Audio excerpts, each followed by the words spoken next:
Oi, pessoal, tudo bem? Eu sou a doutora Marina Malacarne, médica infectologista, divulgadora científica. Estamos aqui no nosso segundo episódio do Sem Filtro, seu podcast científico, onde a gente tenta desmistificar tudo aquilo que é pseudociência e falar abertamente apenas de ciência, hein?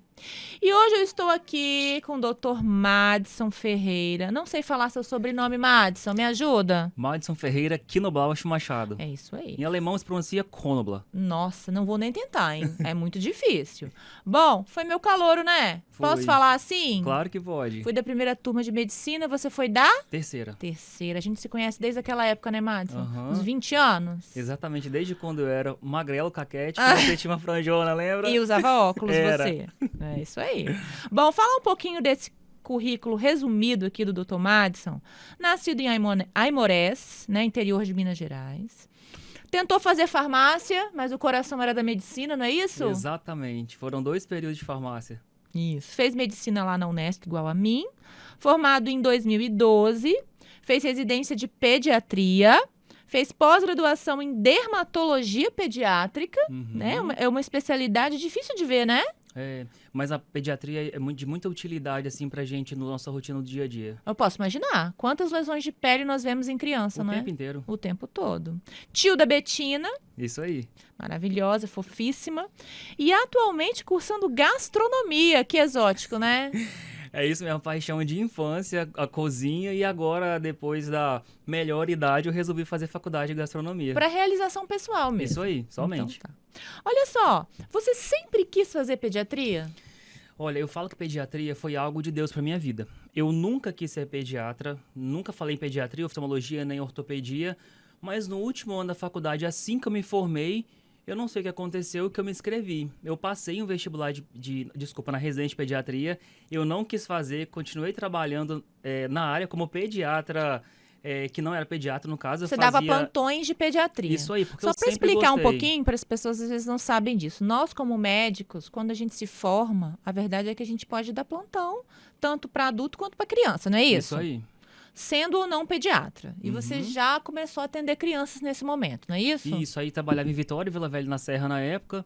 E eu comecei a me apaixonar pela pediatria, realmente. Aí foi quando eu decidi fazer residência e hoje eu não me vejo em outra área mais. Então você fez residência. Fiz residência. E para você, existia um plano B? Por exemplo, você sempre se viu um médico pediatra com residência ou, por exemplo, não quero fazer residência, quero só atender como pediatra mesmo? Como é que foi a questão da residência para você? Pra te falar a verdade, no início, porque assim, por que eu optei pela residência? Para ter mais segurança no que eu vou fazer e no que eu queria atuar.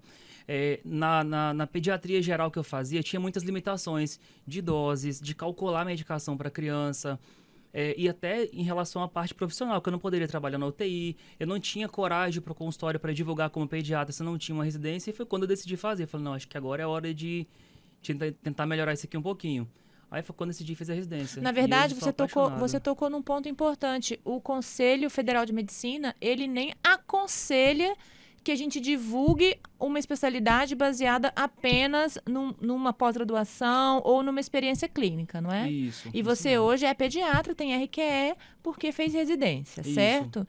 E você acha, assim, no seu dia a dia, na experiência que você viveu durante tantos anos dando todos os tipos de plantão possível, né? Tanto de PS quanto de UTI, você vê diferença técnica de colocar a mão na massa ali no médico que fez residência e no médico que não fez residência? Muita. Eu falo baseado em mim, porque eu tive a oportunidade de fazer as duas coisas, né? Então, assim, eu acho que a vivência da residência me trouxe muita segurança, principalmente para entubar a criança, uma sala de parto, que é algo muito importante, que às vezes as pessoas não valorizam isso. É só lá pegar o neném, mas se esse neném nascer ruim? E se esse neném nascer com um Apgar muito ruim, o que eu vou fazer? Então, principalmente para isso. E no consultório também isso ajuda muito, porque as pessoas pensam que consultório, eu vou lá pesar e medir. Mas durante a consulta que a gente consegue visualizar coisas que às vezes você não consegue ver no pronto-socorro, por exemplo. Detalhes da família que você não consegue ver na consulta de pronto-socorro rápida. Então, acho que a residência trouxe muita segurança para mim nessa parte. Eu sei que a pediatria é linda, apaixonante, né? Cuidar de crianças é muito maravilhoso. Eu sou mãe de 2 pimpolinhas lá, né? E sei o tanto que cuidar de criança é gratificante. Mas a gente sabe que tudo tem uma parte ruim, né? Você sabe que nesse podcast aqui eu trago as pessoas pra gente falar as verdades. Assim, o objetivo aqui é falar a verdade baseado em tudo que você já viveu na sua vida. Então, conta pra mim, o que mais te irrita no seu dia a dia como pediatra? Tudo que mais me irrita se chama WhatsApp. O WhatsApp. Uhum. Mas teria que ser uma ferramenta importante para o trabalho, certo? Muito. Mas às vezes, Marina, as pessoas confundem muito o WhatsApp. Eles acham que a gente, pediatra, está disponível 24 horas e a todo tempo ali para poder responder mensagem o tempo que for. E as pessoas às vezes não entendem que aquilo é uma gentileza da nossa parte como pediatra de oferecer um suporte para a família e eles têm como obrigação. Então eu te mando uma mensagem 2 da manhã, 4 da manhã e se você não responde começam a ligar. Então hoje eu acho que eu falo que o calo da pediatria na minha vida é o WhatsApp. Eu lembro quando eu fazia residência, muita gente falava assim, mas que é difícil lidar com as avós. Gente, eu não tenho dificuldade nenhuma com lidar com a avó. Todos são maravilhosos porque você explicando as pessoas entendem. Agora, o tal do WhatsApp é uma luta. Mas quem manda geralmente o WhatsApp pro médico, no pediatra no caso, seria quem? As mães, né? Isso. Então você acha que uma mãe quando tá desesperada ali com um filho doente, com febre, ela perde um pouco a noção de que sábado, domingo, feriado, dia, noite? Posso ser muito sincero, quando a criança realmente está doente, eu até não vejo como perder a noção, eu super entendo. Mas às vezes são coisas banais, coisas que pode esperar uma consulta, coisa que não precisa de mandar à noite. Por exemplo, Madi, estou te mandando mensagem agora 2 da manhã porque amanhã eu posso esquecer. Tá, mas essa 2 da manhã pode ser que eu tô num sono que antes eu fazia sala de parto, o telefone tá ligado, porque se alguém me ligasse eu tinha que atender. Então acaba interrompendo a gente por coisas que não tem motivo algum, sabe? E pelo próprio código de ética, até onde eu me lembro, me corrija se eu estiver enganado, eles proíbem a gente de dar qualquer informação de criança, consulta por WhatsApp, né? Agora liberou um pouquinho por causa das consultas online, mas a gente também tem um limite do que a gente consegue fazer por WhatsApp, não é isso? Exato. Eu tento chegar ao limite que eu posso. Que a minha intenção é ajudar as famílias para evitar que a criança fique indo pronto-socorro, sendo exposta a outros vírus, a outras doenças. Mas chega uma hora que fica insustentável. Falar insustentável, assim, na sua experiência aí todos esses anos que você lida com crianças, com mães, com avós, cuidadores, enfim. Teve alguma coisa, assim, muito chocante, muito bizarra, do ponto de vista de te incomodar, de ser sem noção, que te chocou, assim, que você lembra até hoje? Tem várias. Mas uma que eu achei... Assim, gente, eu vou contar, posso? É pra contar, mas você tá aqui pra contar. Deixa eu te contar, então. Assim, eu não consigo acreditar até hoje. Eu lembro, isso não tem muitos anos, sei lá, uns 4, 5 anos talvez. Uma criança que teve a PLV, que é a alergia à proteína do leite de vaca. Então, às vezes, o bebê, quando nasceu, durante um tempo, fazia alguns episódios de sangue nas fezes. E esse bebê, quando foi na introdução alimentar... o pai, mas a mãe foi dar melancia pra ela. E saiu alguns favinhos de melancia nas fezes. É igual sai de beterraba, né? Exato. De melancia. Só que eles pegaram e viram aqui. E eles provaram. Eles não sentiram gosto de melancia. E começaram a mandar mensagem, ligar. Eles comeram o cocô da criança. Eles provaram pra ver se realmente era melancia. Só que eles não sentiam gosto. É óbvio, já tinha passado pelo processo de digestão todo. Talvez não ia ter gosto mesmo. E queria que eu desse garantia pra eles de que não era sangue, que era a melancia. Mas para isso fizeram um turbilhão de ligações, de mensagens seguidas, interrogações no WhatsApp. Não, mas peraí, mas olha pra sua câmera ali e fala pros pais não fazerem isso em casa. Gente, não façam isso, pelo amor de Deus. Não comam cocô dos seus filhos em casa, por hipótese nenhuma, tá, gente? Olha só, 1/3 do nosso cocô são bactérias, hein? E algumas dessas bactérias não devem ser engolidas no trato gastrointestinal. Exatamente. Existem outras formas de você descobrir se é sangue ou não, né? Mas a gente também não vai falar isso aqui, porque senão todo mundo vai fazer, né? E em termos, assim, de mandar mensagens, de falar palavras hostis com você, isso já aconteceu também? Graças a Deus, não. Nunca. De alguém ser hostil, Não. de alguém ser mais bravo, falar algum xingamento? Assim, graças a Deus, porque também a gente tem que impor algum respeito dependendo da forma que a pessoa trata a gente. Eu tô fazendo um favor, eu tenho que ser respeitado, concorda? Concordo. Pessoas têm que ser gentis, te agradecer. E eu nunca tive problema com pai ou mãe de desavença ou alguma coisa assim. Pelo contrário, mesmo aqueles que às vezes são um pouco sem noção assim, eles são bem, bem gratos. Entendi. Ai, que bom, pelo menos, né? Vamos falar um pouquinho da sua trajetória como pediatra, né? A gente sabe que a vida de plantão é cansativa. Eu dei plantão, né, a minha vida toda. Parei grávida da minha segunda filha, parei depois que eu ganhei minha segunda filha.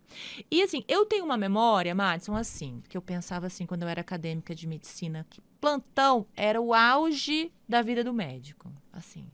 Da minha mãe me ligar e perguntar assim, minha filha, onde você tá? E eu falar, mãe, tô de plantão. Tipo assim, inacreditável. Mãe, tô de plantão. Marina, não vou pro Natal da família porque estou de plantão. Assim, e isso é maravilhoso. Cara, eu sou médica. E médico dá o quê? Plantão. Médico dá plantão. E hoje eu tenho visto uma demonização do plantão. Como se dar plantão fosse algo absurdo. Aparecem pra mim, às vezes eu tô passando ali no Instagram, assim, propagandas de médicos formados há menos tempo que eu, falando assim, pare de dar plantões agora, compre o meu curso e aprenda como. Uhum. E a gente sabe que, claro que o plantão, ele é cansativo, todo médico sonha em um dia parar, mas que vai ter essa fase da vida da gente, Sim. que nós vamos dar plantão, vamos ganhar o nosso dinheiro e vamos viver disso, né? Eu parei e vi que há pouco tempo você parou também. Hoje você vive só de consultório. Somente, mas eu parei não é pelo fato de não gostar, não. É porque chegou um momento da minha vida atual, graças a Deus, que eu não consigo mais conciliar as duas coisas. Porque ou eu tinha que fazer plantão à noite ou final de semana. Mas se eu fizesse plantão à noite, como é que eu ia descansar pro consultório outro dia? Final de semana eu queria aproveitar minha família, minha sobrinha, que eu tenho um amor gigantesco, assim, que eu gosto de estar com eles. Então eu resolvi parar com plantão. E tem 3 meses que eu parei, então foram quase 12 anos de plantão. Dando plantão. Dando plantão. Sábados, domingos, feriados, noturnos, Natal, né? Ano Novo. O que aparecesse você tinha que dar. Então, esse caminho que você percorreu de 12 anos dando plantão, foi um caminho bom. Muito. E eu percebo que hoje no consultório, a gente, principalmente que eu trabalhei em UTI no Natal há muito tempo, a gente tem uma visão muito boa para essa parte de criança, quando você consegue ver alguma gravidade, já consegue intervir logo, sabe? Então, eu não me arrependo, não. Sou muito feliz pela minha trajetória todinha até aqui. E até porque, se financeiramente hoje o consultório te dá uma noite bem dormida na sua cama e no outro dia você consegue trabalhar bastante, é um certo privilégio para você como profissional. Com certeza. Certo? Tipo assim, nossa, eu consegui hoje encher o meu consultório, né? Sem fórmula milagrosa, trabalhando, sem fazer curso, com recém-formado, sem ter que postar uma foto na frente de um poste e dizer que você conseguiu isso sem dar plantão. Sim. Que isso é completamente desnecessário, mas a gente vê muito hoje em dia, não é mesmo? Mas o boca a boca é a melhor propaganda que tem. Nossa, eu sempre falo isso. Eu já contei a minha história, vou contar rapidinho novamente que eu voltei para Colatina tem aproximadamente 8 anos. E hoje, né, eu voltei em 2017 e hoje, em 2025, que eu tô vendo os resultados daquilo que eu comecei a fazer lá. Um consultório onde eu tô tendo que demandar mais tempo, mais dias. Por quê? Eu botei um outdoor? Não fiz isso. Eu fiz propaganda na televisão? Também não. Mas trabalhei direitinho e um paciente foi falando da gente para os outros, não é isso? Você sente que isso acontece com você também? Claro, e assim, não é desprezando nenhum paciente, mas quando tem um paciente que é de colega médico, eu falo, meu Deus, que legal, sabe? A pessoa trabalha com algo parecido comigo e tá confiando tanto em mim assim também. E não é gratificante isso pra gente? Quando alguém te liga, Marina, tal antibiótico, você sabe que a pessoa às vezes sabe daquilo, mas ele quer uma opinião de alguém que estudou um pouco mais do que ele sobre aquilo? Isso é maravilhoso, né? Muito. Isso mostra a integridade, assim, entre as várias especialidades. Isso. Porque quando alguém de uma especialidade, seja clínica mesmo, até mesmo um pediatra, que um pediatra é o grande clínico da criança, né? Me liga para perguntar minha opinião sobre o antibiótico, eu me sinto lisonjeada quando é um médico que já sabe muita coisa. Você pensa isso também? Com certeza. Né? E nesse seu dia a dia aí de consultório, você acha que você atende mais ou menos quantas crianças por dia, Mari? Então, depende muito do dia. Eu atendo consultório todos os dias, de segunda a sexta. Eu geralmente começo 8 da manhã e finalizo 6, 6 e meia da tarde. E assim, no início eu tava ficando até muito tarde, ficando até 9, 10 horas da noite no consultório para poder compensar os momentos que eu fazia plantão. E eu vi que isso também não estava fazendo bem para minha saúde mental. Então hoje eu atendo geralmente de 8 até as 7 da noite, 7, 8 horas mais ou menos no máximo. E faço um intervalo de almoço de 1h30, que eu não tinha intervalo de almoço antes, era tudo corrido no consultório, às vezes você não fazia direto. Intervalo de almoço? Não, corria direto porque eu precisava de gerar dinheiro de uma forma para sustentar a minha vida mesmo, as coisas que eu gosto de fazer, claro, a gente tem viagens. Conta para pagar, né? Exatamente. E eu vi que, fui vendo, gente, dinheiro não é tudo na vida, e minha saúde mental. Foi quando eu comecei a ter uma taquicardia, meu relógio o tempo todo ficava eu via um WhatsApp, meu relógio já começava a vibrar. Só a frequência cardíaca tá maior do que 100. Eu falei, meu Deus, é a hora de parar um pouco. Aí eu procurei um cardiologista, fiz todos os exames possíveis. Você sabe que eu passei por isso há pouco tempo, né? Foi, ué. Aí fiz Holter, fiz tudo e não tinha nada. E eu vi que era a minha parte psicológica estava muito afetada. E foi quando eu resolvi reduzir um pouco, inclusive os plantões.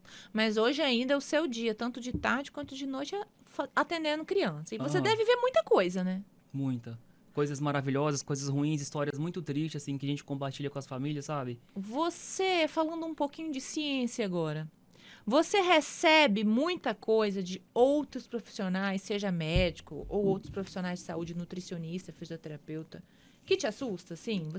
Você recebe pais fazendo coisas com criança, oferecendo substâncias, medicações, comida, enfim, não sei, para criança que você fica assustado, assim? Muito.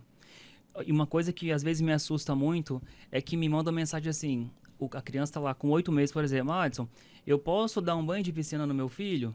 Tá, é óbvio que pode. Mas você vai olhando no Instagram da pessoa depois, tá lá comendo cachorro quente, comendo hambúrguer, maionese. Como assim? Você precisa de ficar me perguntando se pode dar um banho no seu filho na piscina, que não é maléfico nenhum, mas as coisas realmente precisam, e essas coisas vão me assustando muito. Cansativo. Porque a gente percebe que as pessoas estão cada dia mais querendo ter filhos, mas querendo ter menos trabalho.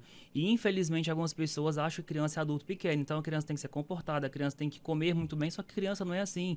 Hoje vai comer muito bem, na janta não quer comer nada. Você teve experiência com suas filhas, você sabe muito bem como é que é. Então, isso às vezes me deixa um pouco assustado. É verdade. Essa terceirização da paternidade e maternidade pra gente pediatra. Isso é preocupante. Isso é preocupante. Muito. A gente, mais nós mães que trabalhamos fora, eu pelo menos me preocupo muito com isso, né? Inclusive, parei de dar plantão também para dormir todos os dias com as minhas filhas, né?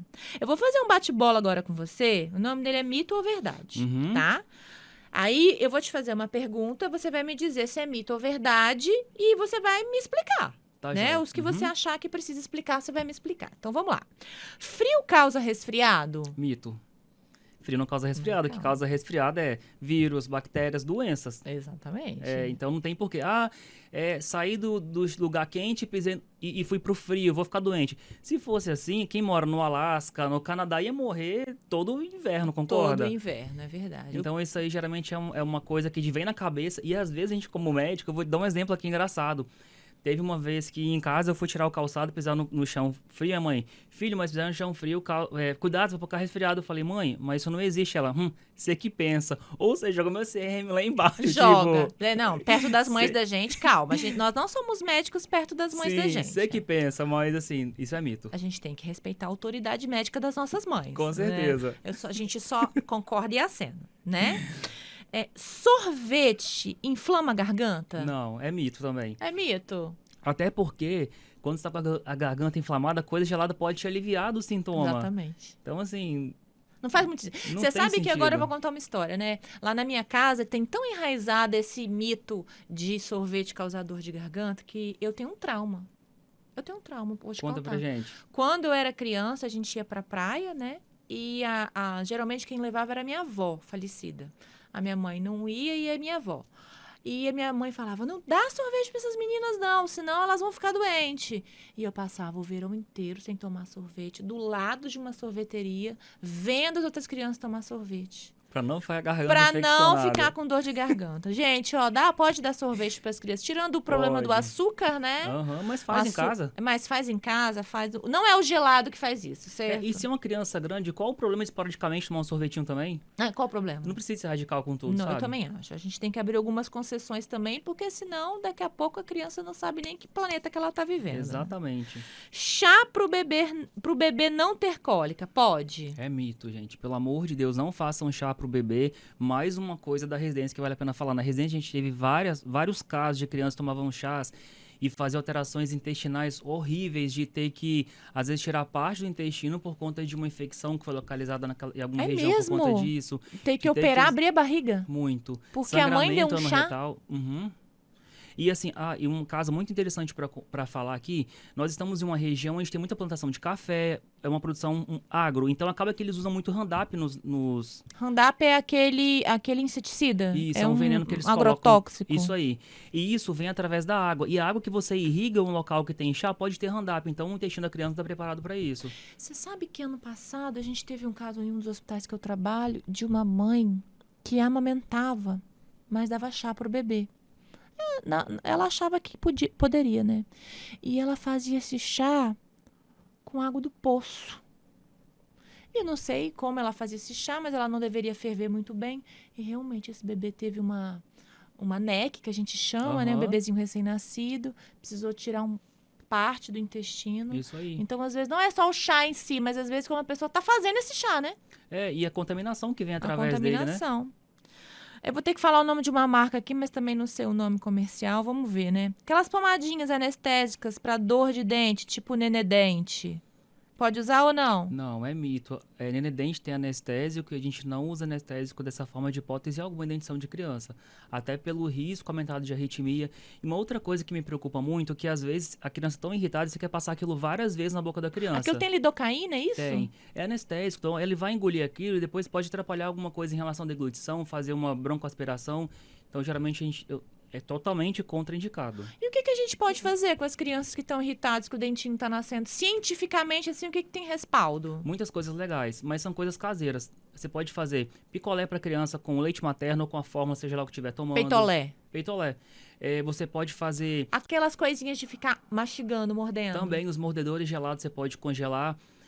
Eu acho muito legal fazer picolé de água de coco, colocar frutinhas dentro, picada, que você chama a atenção da criança Aquelas um pouco que já tem acima de 6 meses, que é quando nascem os dentinhos isso mesmo, aí, né? Que é entre 6 a 9 meses. Mas é basicamente isso, e medidas de alívio apenas. Não tem nada assim, nossa, vai ser milagroso. Até porque tem que nascer o dente, não tem o que fazer, além disso. Outra coisa super polêmica que eu vou falar agora, hein? Manda. Suco para criança é proibido? Não é proibido e nem contraindicado, mas eu sempre oriento evitar pelo seguinte motivo, até 1 ano de idade. A criança em introdução alimentar, ele precisa comer comida, fruta, comida realmente, comida de verdade. Quando eu faço suco para criança, são 3 coisas que pode acontecer. Quando você tritura a fibra, fica só a frutose, que é o açúcar da fruta. O outro motivo é que às vezes eles confundem a água com o suco e não querem tomar água porque não tem gosto.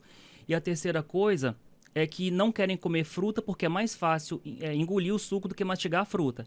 Mas não é contraindicado nem proibido. Eu peço para evitar até 1 ano de idade, para a criança realmente comer o que precisa. Aprender a comer, né? Isso porque ela aí. tá aprendendo a comer nesse período. Mas, Márcio, eu fiz um suco de... espremi uma laranja. Isso. Não tem problema. Eu tenho visto mas rotina, não. Eu tenho visto uma demonização do suco, assim, sabe? Às vezes crianças maiores, já têm 5, 6 anos... Ou seja, eu, por exemplo, sou contra o refrigerante, já não dou refrigerante.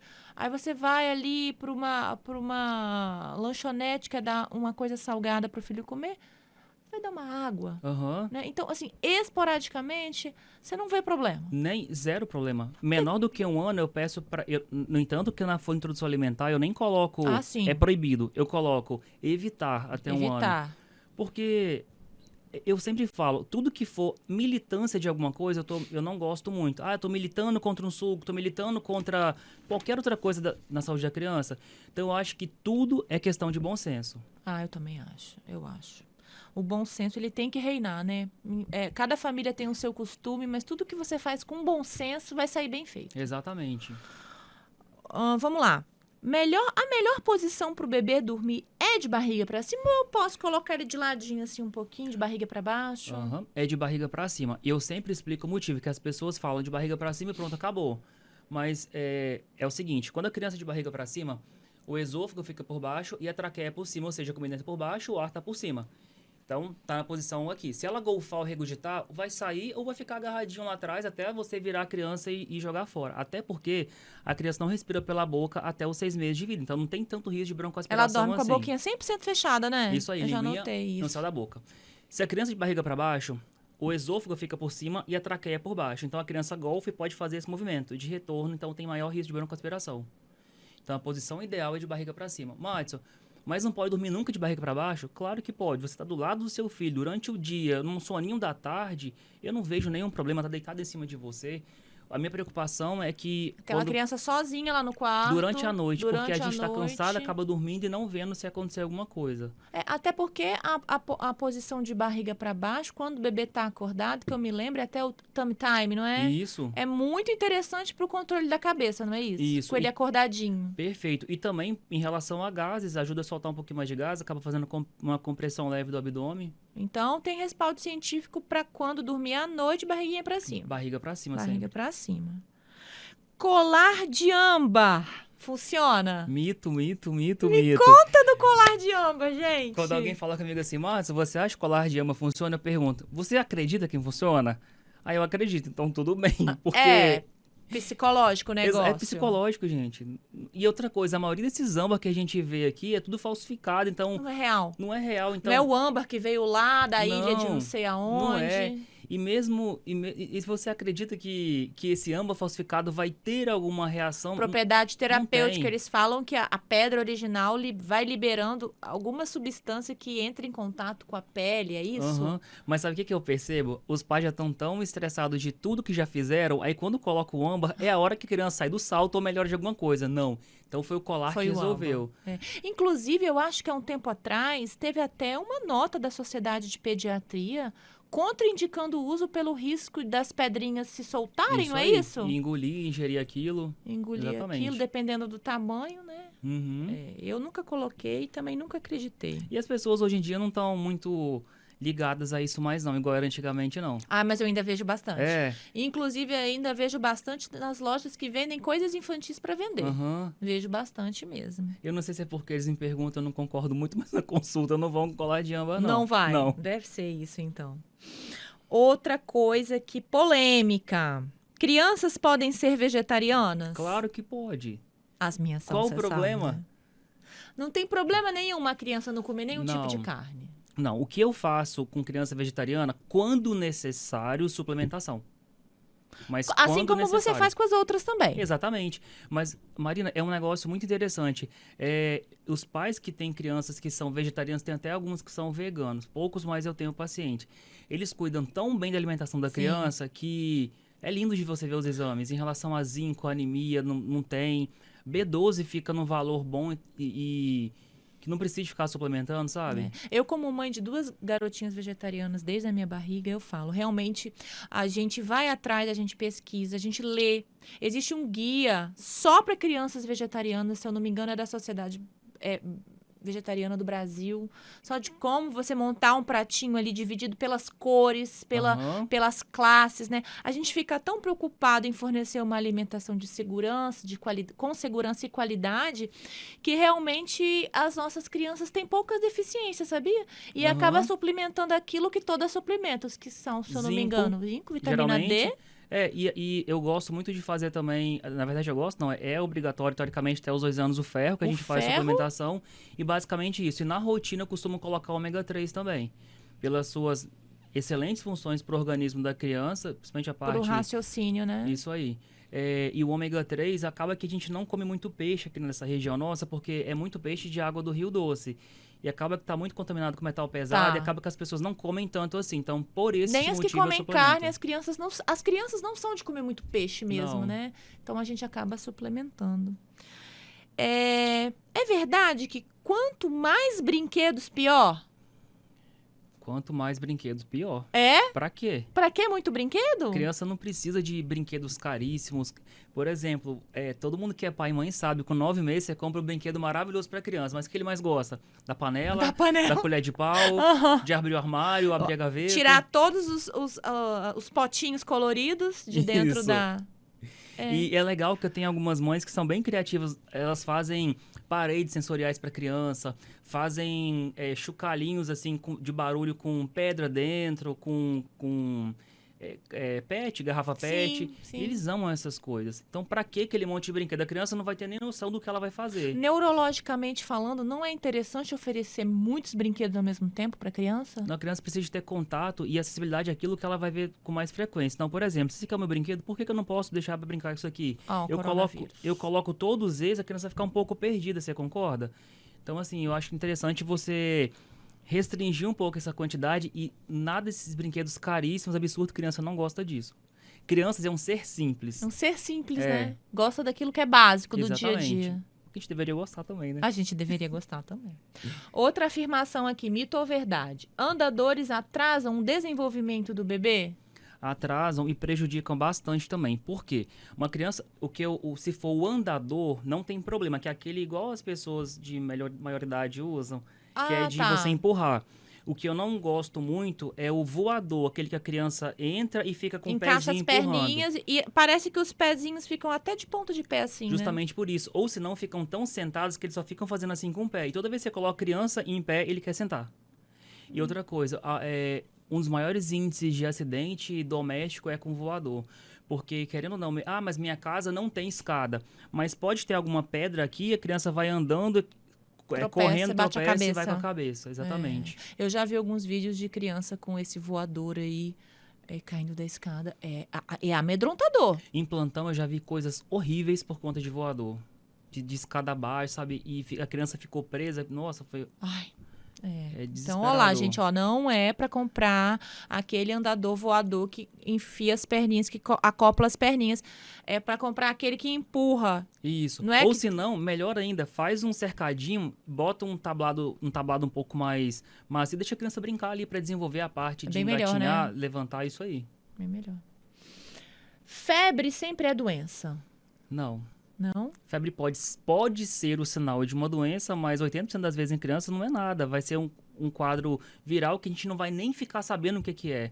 O próprio organismo vai imunizar e daqui a pouquinho a criança está tranquila de novo. Eu sempre digo assim, febre, espera pelo menos 48 a 72 horas se não tiver nenhum sinal de alarme. Quais sinais de alarme? Não reduziu a alimentação, não parou de comer, não teve diarreia, não está vomitando, não está sonolenta, não está com confusão mental. Para que você vai preocupar? Febre é apenas um sinal. Então, observa... Chegamos num ponto polêmico dessa conversa. Vamos lá. Olha só, eu sofro muito com isso no dia a dia também. Muitas mamães que me conhecem, ou pacientes, ou amigas, um pico febril, já querem levar para o pronto-socorro. O que a criança tem? Nada, só tem febre. A minha orientação é muito parecida com a sua. Eu sempre falo, vamos aguardar, vamos esperar, medica a criança, né? Então, hidrata bastante. hidrata a criança. Vamos esperar aparecer outros sinais. Por quê? Porque nós médicos não temos bola de cristal. Se você chegar no pronto-socorro e dizer assim, meu filho teve febre, o que mais? Só febre. A gente não vai fazer muita coisa por ele, concorda? Até porque menos de 48 horas de febre, geralmente não aparece nada ainda. Nada. Então não tem o que fazer. E a preocupação é que é o seguinte, tem uma doença, por exemplo, chamada exantema súbito da criança lá, que o exantema súbito ele cursa com 3 dias de febre. No terceiro dia de febre, a febre vai sumir, provavelmente no terceiro dia, e vai pintar o corpo. Aí tudo bem. Você vai no pronto-socorro no segundo dia. Aí, vai passar, eu quero antibiótico, deu antibiótico. No terceiro dia vai acontecer o quê? O corpo vai pintar. Aí vai achar que foi alergia. É um antibiótico. E vai gerando um problema em cima de outro problema. Então, vamos repetir? Criança deu febre, está menos de 24 horas. O que eu tenho que me alarmar que antes dos primeiros 2 dias eu tenho que levar? Vamos lá. A criança tá bem, fora da febre, é um excelente sinal. Não, o que tem que me alarmar que eu devo levar antes? Tá. Sonolência excessiva. Confusão mental. A criança conversa muito bem, tá em outro planeta, assim, você vê que tá falando coisa com coisa. Não tá reconhecendo as pessoas. Isso, diarreia muito intensa, que é a ponto de desidratar, vômitos incoercíveis, um olhar um pouco diferente ou uma desidratação importante, que são olhos secos, a língua já tá ficando esbranquiçada, ressecada. Pele ressecada. Mucosa e pele ressecada, isso aí. Tá bom. Agora, essa também é bem polêmica, hein? Vamos lá. Existe febre do dente? Eu vou dar a minha opinião como pediatra e vou falar o que a gente estuda. A gente estuda que não tem febre. Só que na prática, o que eu percebo, assim, das crianças com febre, realmente, com nascimento de dente, realmente não vai dar febre, mas a temperatura pode se elevar um pouco pelo seguinte motivo. Querendo ou não, a ruptura de um dente, a erupção de um dente, gera um processo inflamatório. Às vezes tão inflamatório que faz o cisto de erupção, que é aquele cisto roxo. Então, qualquer inflamação pode gerar um aumento da temperatura corporal. Então, febre, com relação à dentição, não tem febre, mas pode ter um aumento da temperatura corporal. Quando eu falo um aumento... estado subfebril. Isso, menor que 38. 37,5. Isso aí. Né? Por isso que a gente tem que procurar, ver se está aparecendo alguma coisa e aguardar. Mas a maioria das vezes, a febre vem por um outro motivo, porque está nascendo dente, mão na boca o tempo todo. Sim. Então, você pode desencadear uma série de doenças. Muito comum estomatite em crianças com nascimento de dente.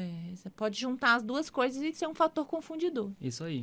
E o que você tem para dizer daquelas mãezinhas que acabam por motivos pessoais, né? Assim, a gente sabe de toda a limitação do serviço de saúde do Brasil, tanto privado quanto público, mas acabam levando a criança na farmácia e ali o vendedor da farmácia, o balconista, indica um antibiótico. A gente sabe que a lei da receita restrita ainda não é totalmente aplicada. As pessoas conseguem comprar antibiótico assim nas farmácias, em algumas ainda, e as mãezinhas acabam dando antibiótico para as crianças por desespero, por angústia, por achar que vai ficar muitas horas ali na fila do atendimento. O que você teria para dizer para essas mães que dão antibiótico por conta própria para as crianças? A primeira coisa, confie em vocês. Então, assim, ai meu Deus, mas se...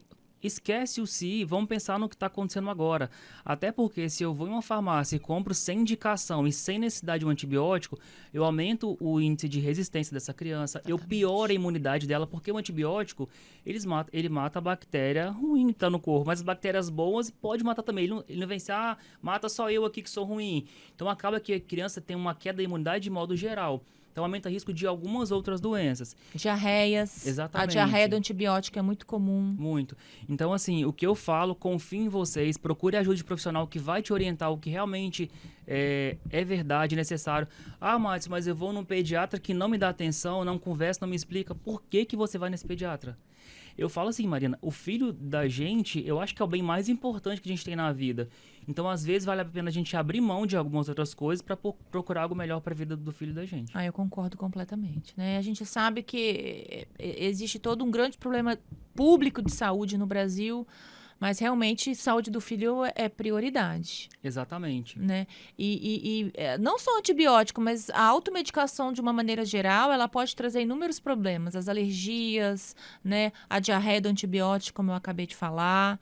E a gente tem que parar para pensar que o balconista, às vezes, ele é o dono da farmácia. Isso. Né? Às vezes eu vejo a mãezinha chegar com uma sacola com 4, 5 medicações que, às vezes, uma contradiz a outra. Você já viu isso? Um corticoide. Um antialérgico, um antitussígeno. Isso. Sabe? Aí uma acetilcisteína. Um broncodilatador e vai fazendo tudo. Mas peraí, mas a tosse ela é secretiva, é produtiva ou ela é seca? Vamos fazer para os dois, porque sabe que é meio assim? E tá ali a medicação para os dois, né? Então, às vezes, ela gastou mais comprando remédio do que pagar uma boa consulta com um bom pediatra. Não é mesmo? Né? Então, a gente precisa pensar nessa parte financeira, sim, mas também pensar em coitada da criança tomar tanto remédio. Né? E falando em parte financeira, eu queria fazer uma adenda em relação às vacinas, Marina, porque a gente vê hoje, eu sempre falo da importância da vacina de rede privada. Alguns pais falam assim, Márcio, mas é muito caro. O que é caro para você? O que é caro para você? Porque, às vezes, eu vejo fazendo festinha de um ano, fazendo mêsversário. Mas será que esse dinheiro do mêsversário não daria para pagar uma vacina de pneumonia, por exemplo? Pneumo 20 ou 15, ou seja, que for... A meningo B ou a SWY. Então, assim, a gente tem que traçar as prioridades na vida da gente. Eu acho que quando você tem um filho, você, antes de ter, já tem que traçar as prioridades. Qual a prioridade hoje do meu filho?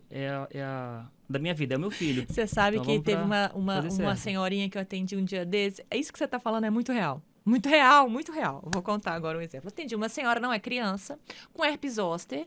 Um herpes zoster de face, ou seja, um dos piores lugares que pode dar herpes zoster numa pessoa é na face, né?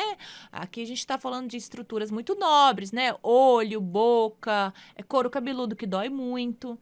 E é uma senhora muito bonita, muito bem vestida, cheirosa. Eu falei, as pessoas têm o direito de saber que as vacinas existem, por mais que ela não tenha dinheiro para comprar, ou por mais que ela não queira comprar.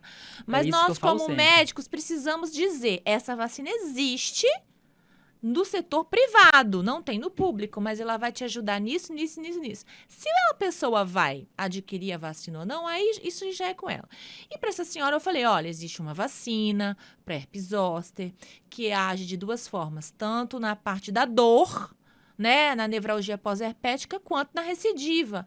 É uma vacina extremamente tecnológica, muito boa, total. Ela custa aí entre 800 e 900 reais. Aí a senhorinha... Muito cara. Nossa, mas que vacina cara e não sei o quê. E eu sou mulher. Eu conheço bolsa. Eu conheço bolsa, né? E ela tava com uma bolsa carregando uma bolsa nova, linda, com cheiro de couro, que não custava menos de R$2.000, né? Então eu peguei e falei, olha, revê aí suas prioridades, porque realmente é uma dor que vai incomodar a senhora por muito tempo, dor de cabeça, né? Então é isso que você falou. Às vezes a pessoa prioriza outras coisas do que vacinas que são tão importantes. E as pessoas fazem muito isso com a saúde, né?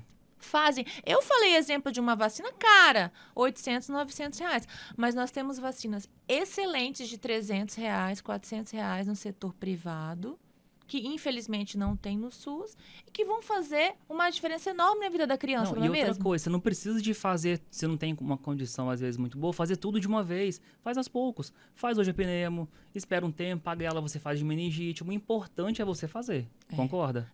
Mas ainda pior do que os pais que não oferecem as vacinas, mesmo tendo condição financeira, são os pais que não vão nem no postinho atualizar a carteira vacinal atual da criança, Exatamente. não é mesmo? Às vezes eu pego algumas carteirinhas de criança que me dão tristeza, que às vezes o pai não foi, não vai, não atualiza, né? E a gente sabe o tanto que essas vacinas são importantes para a criança. Isso aí. Né? Bom, olha, a gente está chegando aqui no final do nosso bate-papo. Queria te agradecer muito pela sua disponibilidade de vir, de quebrar aqui alguns mitos importantes aqui da ciência e dar um recadinho aí para as pessoas que estão te vendo, para os seus pacientes. Te agradecer de ser o meu segundo médico aqui que eu chamo nesse podcast. Fui muito privilegiado, hein? Obrigado mesmo. Muito obrigado pelo convite, parabéns pelo podcast. É muito legal você ver pessoas que estão gastando tempo, dinheiro e momento da sua vida mesmo para poder levar informações para as pessoas. E um recado que eu tenho para as pessoas é que pediatria é algo maravilhoso, é algo, principalmente para quem quer ser pediatra, é maravilhoso, mas a gente precisa de ter um pouco de paciência, a gente precisa de ter bom senso também. E tudo, Marina, tudo que a gente mais precisa é paciência, porque às vezes a família vai ali com uma demanda que às vezes para você não é nada, mas para ele é tanta coisa. Então, Verdade. ouçam as pessoas, examinem as crianças. As pessoas falam assim, o Mads é o pediatra também até a bundinha das crianças. Mas é claro, a gente tem que examinar tudo. E se eu me propus a fazer aquilo, eu tenho que procurar fazer o melhor. E eu me entrego mesmo assim para meus pacientes. É verdade. A gente que te conhece sabe o tanto que as crianças gostam de você, né? O tanto que você se dedica. Eu acho que é isso que faz a diferença e acho que é por isso que hoje você tem o seu consultório do jeito que tá, né? Amém, obrigado. É isso aí. Então, gente, esse foi o nosso segundo episódio. Já teremos o nosso terceiro. Muito obrigada a todos vocês que ouviram até aqui e até o próximo.